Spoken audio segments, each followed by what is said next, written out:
मुख्यमंत्री भजनलाल शर्मा का आज श्रीगंगानगर का दौरा है और इस वक्त मुख्यमंत्री अपनी बात रख रहे हैं। जरा वो आपको दिखाते हैं।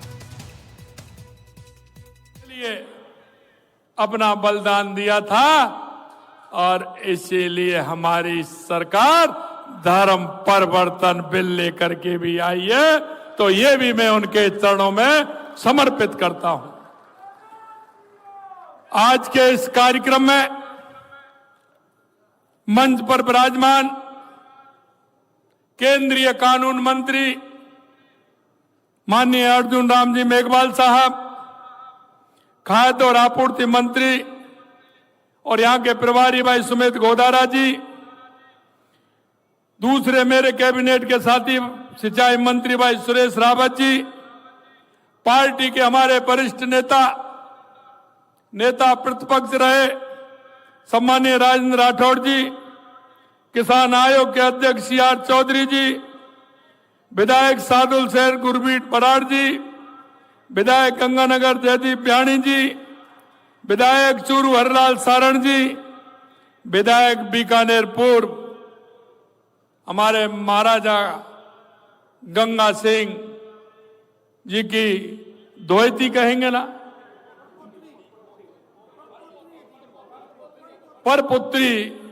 परपोती हमारी विधायक सुश्री सिद्धि कुमारी जी, भादरा के विधायक संजीव बेनीवाल जी, हनुमानगढ़ के विधायक गणेश राज बंसल जी, प्रदेश के महामंत्री कैलाश मेघवाल जी, प्रदेश के उपाध्यक्ष सुरेंद्र पाल टीटी जी, हमारे प्रदेश के उपाध्यक्ष बिहारी लाल बिश्नोई जी, हमारे प्रदेश के प्रकोष्ठ प्रभारी विजेंद्र पूनिया जी, जिला अध्यक्ष गंगानगर शरणपाल सिंह जी, जिला अध्यक्ष हनुमानगढ़ प्रमोद डेलू जी, हमारे पूर्व सांसद निहाल चंद जी, अध्यक्ष माटी कला बोर्ड प्रहलाद टाक जी और मेरे मंच पर विराजमान सभी नेतागण, मोतियों से महंगे मेरे सभी धरती पुत्र किसान और भाइयों बहनों, मैं आप सभी के चरणों में वंदन करता हूं, अभिनंदन करता हूं, आप सभी को मैं प्रणाम करता हूं।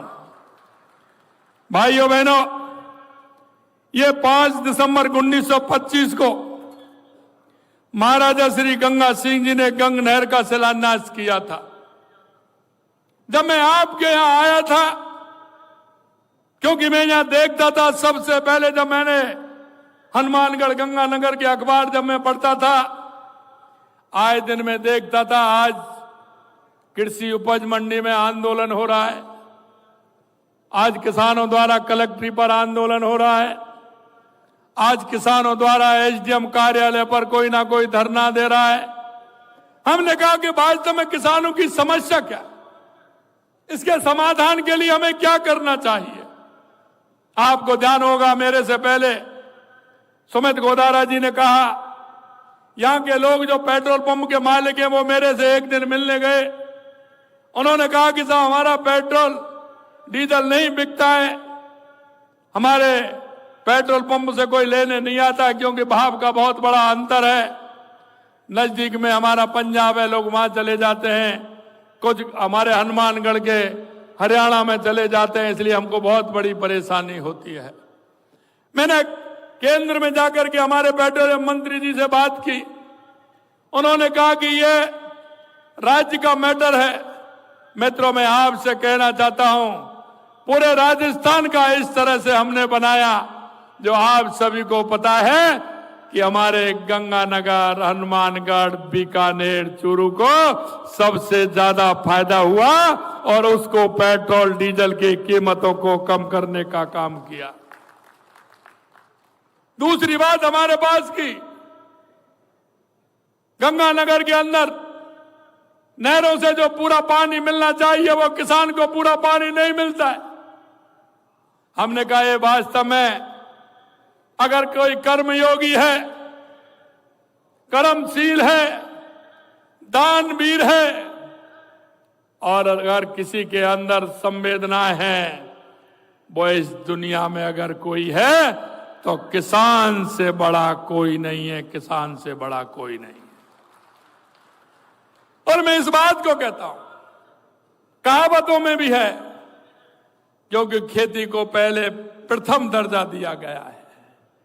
और मैं यही कहना चाहता हूं, इस राज्य प्रणाली ने जो कांग्रेस का इतने समय राज रहा, मेरा जो किसान, और किसान भी वो किसान जो मुल्क का मालिक है, हमारे उस मुल्क के मालिक को तीसरे चौथे दर्जे पर पहुंचा दिया गया था और हमारे मुल्क के मालिक को एक फकीर बनाने का काम इस देश की कांग्रेस की सरकार ने किया था। मेरे भाई और बहनों, मैं कहना चाहता हूं, जब मेरे मन में यह बात आई तो हमने सोचा कि हमारे हनुमानगढ़ गंगानगर के किसानों को क्या हो सकता है। मैंने कहा सबसे पहले हरी के बैराज चलिए, वहां से हमारी नहरों को देखिए। देखते देखते पूरे 2 दिन में आपके बीच में हनुमान और गंगानगर रहा, और जब मैंने देखा कि यहाँ के किसानों की समस्या है जो एक गेहूं के कटोरे के रूप में जाना जाता है, ऐसे हमारे किसान को किसी भी तरह की कोई समस्या नहीं आनी चाहिए। इसलिए हमने यहाँ का दौरा किया और हमने योजना बनाई। इसलिए मैं कहना चाहता हूं, रेगिस्तान को हरा भराने सपना जो महाराजा गंगा सिंह जी ने पूरा किया, उसी विरासत को बढ़ाने का काम गंग नहर के निर्माण के 100 साल पूरे होने पर इस नहर की शताब्दी भी मना रहे हैं। ये केवल एक समारोह नहीं है, बल्कि विकास की उस दूरदर्शी सोच का पर्व है जिसने मरुस्थल को प्रदेश के अन्न भंडार के रूप में बदलने का काम किया। गंगा नगर की भूमि एक किसानों की भूमि है, और मैं हमेशा देखता हूं यहां का किसान एक वो किसान है जो मेहनत के साथ खेती का काम करता है। आज मैं ये भी कहना चाहता हूं मेरे भाई और बहनों कि एक ऐसा कार्य है जिसको राजस्थान सदियों में याद रखेगा, क्योंकि यहां जो आवश्यकता थी महाराजा गंगा सिंह जी ने देखा। और जो जिक्र कर रहे थे 56 अकाल, मित्रों, ये संवेदनाएं उस राजा के अंदर हो सकती है जो राजा संवेदनशील हो, कर्मशील हो और ज्ञानवीर हो, वही राजा कर सकता है। मैं इसलिए कहता हूं कि ये ऐसा काम है, उन्होंने अपने जीवन को जिस तरह से अमृत प्राप्त किया है। अभी आप अर्जुन जी मेघवाल कह रहे थे 100 साल पहले भी हम प्यार करते, आज भी करेंगे और कल भी करेंगे। ऐसे महाराजा गंगा सिंह जी को अमरत्व मिला है, उनको हमेशा याद किया जाएगा। आज जन जन के हृदय में विराजमान है। ऐसे युग पुरुष सदियों में जन्म लेते हैं जिनको दुनिया याद करती है, उनमें महाराजा गंगा सिंह जी हैं। आज हमारी सरकार का मानना है कि विकास केवल इतिहास का सम्मान नहीं बल्कि भविष्य के निर्माण का संकल्प भी है। हम आज भी कोई विकास करते हैं, ये हमारे भविष्य का संकल्प है। इसी सोच के साथ में आपके सामने आपने देखा जो अभी बताया, मैं आपको कह सकता हूं कि हम हमारे किसान को किसी भी प्रकार की कोई समस्या नहीं रहने देंगे। 1717 करोड़ रुपए की उन महत्वपूर्ण कार्य की सौगात देने भी आया हूं।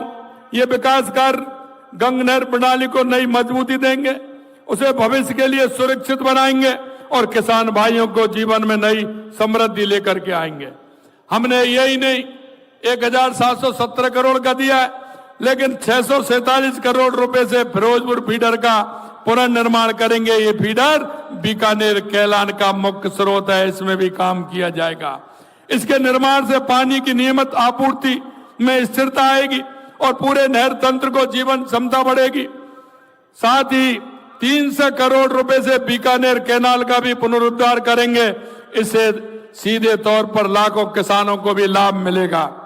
हम प्रथम चरण में 695 करोड़ रुपए से गंग नहर प्रणाली के 3,14,000 हेक्टेयर सिंचित क्षेत्र को ऑटोमेशन भी करेंगे। ये राजस्थान की सिंचाई व्यवस्था का भविष्य है। ऑटोमेशन से पानी का वैज्ञानिक वितरण और रियल टाइम मॉनिटरिंग जैसे काम संभव हो सकेंगे। क्षतिग्रस्त नहरों एवं नकारा खालों के पुनर्निर्माण पर हमारी सरकार ने 75 करोड़ रुपए खर्च किए हैं। ये विकास का कार्य प्रदेश की सिंचाई क्षेत्र में उज्जवल भविष्य के बीज है। यह परियोजना केवल निर्माण कार्य नहीं बल्कि भविष्य निर्माण का महाअभियान भी है। ये किसानों की समृद्धि, युवाओं की उम्मीद और राजस्थान की प्रगति के लिए हमारी सरकार का दृढ़ प्रतिबद्धता का प्रतीक है। मैं यहां उपस्थित सभी किसान भाइयों से कहना चाहता हूं, आपकी मुस्कान हमारे लिए नीति निर्माण की दिशा में है। आपकी समस्या हमारी प्राथमिकता है, चाहे वो सिंचाई का पानी हो, बिजली हो, कृषि बीमा हो, उत्पादन का लागत मूल्य हो या आधुनिक तकनीक से राजस्थान सरकार हर क्षेत्र में आपके साथ है। भाई और बहनों, मैं आपको इसलिए कहना चाहता हूं कि किसान की समस्या को मैंने नजदीकी से देखा है। आपके यहां नहर है, लेकिन मैंने तो वो समस्या देखी है जो बारिश नहीं होती है उसमें किसान परेशान हो जाता है। मैं किसान की समस्या को अच्छी तरह से जानता हूं, क्योंकि मैं किसान परिवार से आता हूं। मैंने भी किसानी खेती का काम किया है। मैं उनकी आंखों में जब देखता हूं कि उनकी पानी की प्यास देखता हूं, निश्चित रूप से उनकी समस्या जो होती है, उनकी समस्या को देखता हूं, उनके संघर्ष को देखता हूं। मेरे हृदय में उनके भाव जो आते हैं, क्योंकि वो व्यक्ति जानता है। आज देश के यशस्वी प्रधानमंत्री नरेंद्र मोदी जी हमेशा किसान, गरीब, महिला, युवा की बात करते हैं, क्योंकि उन्होंने जो जीवन जिया है, उन्होंने जो गरीबी को देखा है, उस गरीबी को वो जानते हैं। इसलिए गरीब के प्रति उनकी इतनी संवेदना है। यही मैं आपसे कह सकता हूं कि आपकी पीड़ा को मैं जानता हूं, और मैं जानते हुए इन बात को देखता हूं कि हमारे किसान का भला कैसे हो सकता है। लगातार आप देख रहे हैं, किसी भी क्षेत्र में हो, किसान के लिए हमारी सरकार काम कर रही है। आपके खेतों में पानी पहुंचाना, आपको दिन में बिजली दिलवाना हमारी सरकार की सर्वोच्च प्राथमिकता है। माननीय प्रधानमंत्री नरेंद्र मोदी जी किसानों की ताकत को देश की प्रगति का आधार मानते हैं। वो कहते हैं, अगर हमारे किसान का विकास होगा तो हमारे देश का विकास होगा। और हम भी इस बात को कहते हैं कि अगर हमारा किसान का विकास होगा तो हमारे राजस्थान का विकास होगा, हमारे देश का विकास होगा। तो मुख्यमंत्री भजनलाल शर्मा को आप सुन रहे हैं, और मुख्यमंत्री जब बता रहे हैं कि कैसे प्रदेश के अंदर अब चहुमुखी विकास की तरफ राजस्थान आगे बढ़ रहा है और विकास कार्यों की श्रीगंगानगर को बड़ी सौगात इस दौरान दी जा रही है।